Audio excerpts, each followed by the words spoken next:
guys, it's your boy Faizo SA. I'm a producer and the artist and also a co-founder of Audio Jungle Records. You are always welcome here guys. Ngenza music njengoba nazi. Isicela ukuthi ngoba ngabe you are talented in so many ways in a part of music and entertainment. You can come uzosibonisa talent lakho nalo. Right.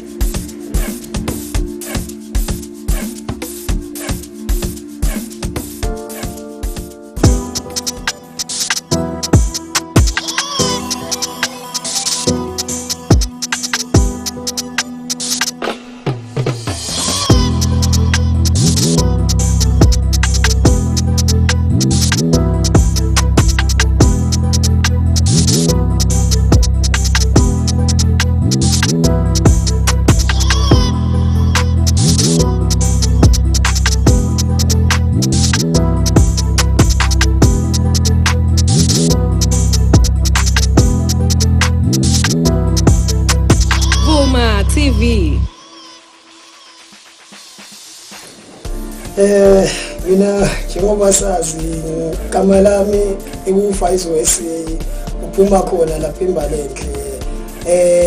Music ngaqala ngisesintwana ngisesencane. I think when I started doing music beku-2018 then lapho bathi bengakasitholi ukuthi enhlekini umuntu ofuna ukwenza what kind of genre ku music, but I did manage ukuthi ngize na something creative. Then I end up money before so to mama piano 2019 asophakama.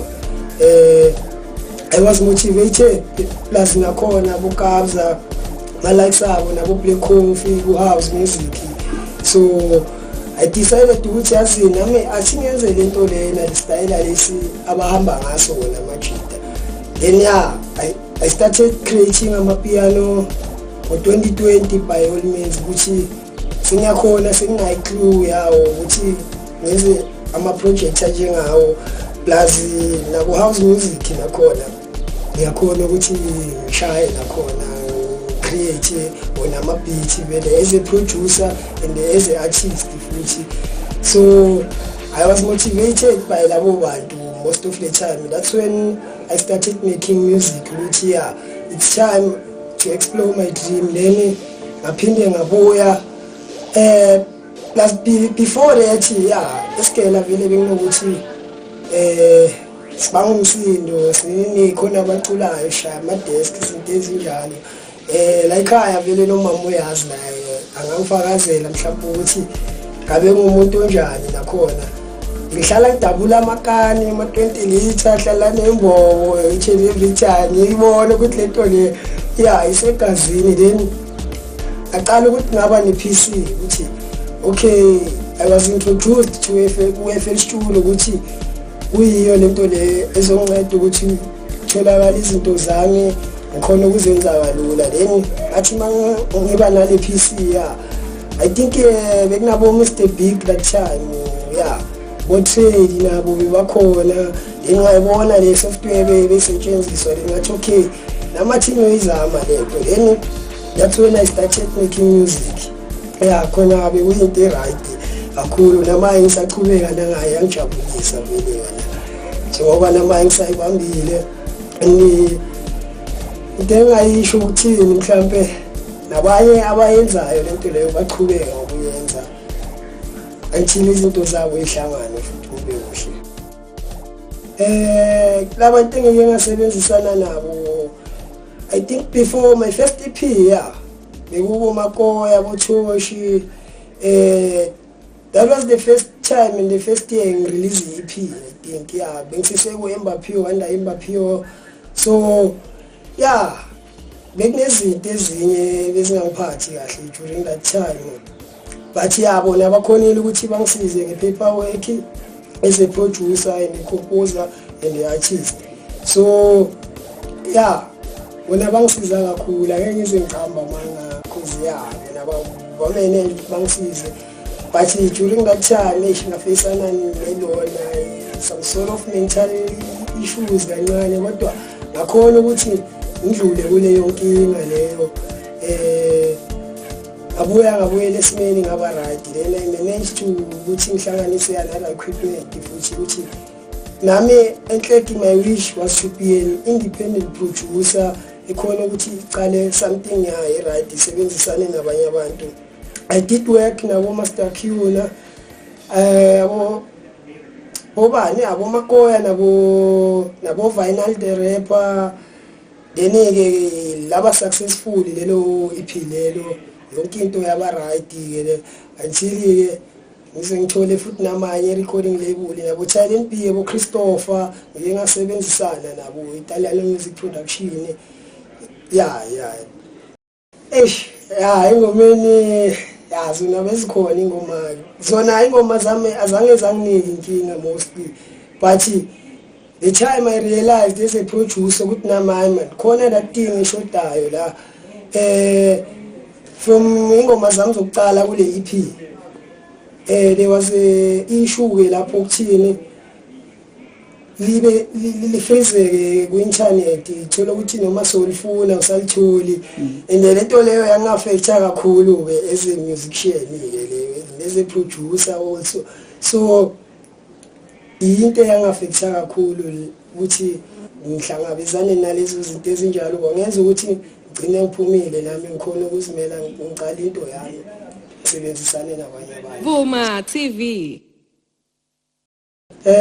Into yangenzanga vele emphakathini ngomculo wami ukuthini ukuthi ngiyafisa ukuthi nami ngikulethe ushintsho nabantwana abancane abakhulayo nabo bayibone impilo abafuna ukuyenza nebayikhethile ngelife yabo ukuthi there still a hope kubo nayo yonke into and bangaba noma ngabe yini futhi abayifunayo at the end. So emphakathini my music is here to bring change and it's here to make people happy and to make them believe in themselves. Ngayisho yileyo. Vuma TV. Ihambile ngami kokucula njengoba ngihambile into engize ngikhohlwe ukuthi ngazibukeli phansi futhi ngingazinyathi ende ngamnyatha umunye umuntu into engayisho mhlambe yileyo kulolu hambo ukuthi nje ngiqhubeke ngalendlela engihamba kuyo kuze kukhanye kuze kube kuhle. Vuma TV. Mase ngibeka kanjalo ngomculo wami mina ngomculo wami noma ngabe ngisesenawo umunye manje release but ngizibona sengiphumelele already nangawo lo mculo because lo mculo engiwenzayo is here to make changes in other people, is to heal music, is to heal people based on my genres abantu engisebenzisana nabo ukabza abantu abanjalo abosiphiwe afu nabo ngababala nabo but mostly vele I think vele the combination ikhona involved abantu engisebenzisana nabo namanje vele kuyibo abangisizayo entweni eziningi na publish music. Vuma TV. Umuntu engikhona ukusebenzisana naye emculweni umuntu mhlambe ozomendleleni yami ngokuthi okay umculo lo wenzayo mhlambe athi work instead of ukuthi maybe as a solution ukuthi silungisa kanjani inkinga leso umuntu onjalo esebenzisane naye nomuntu ongakhona ukubekezela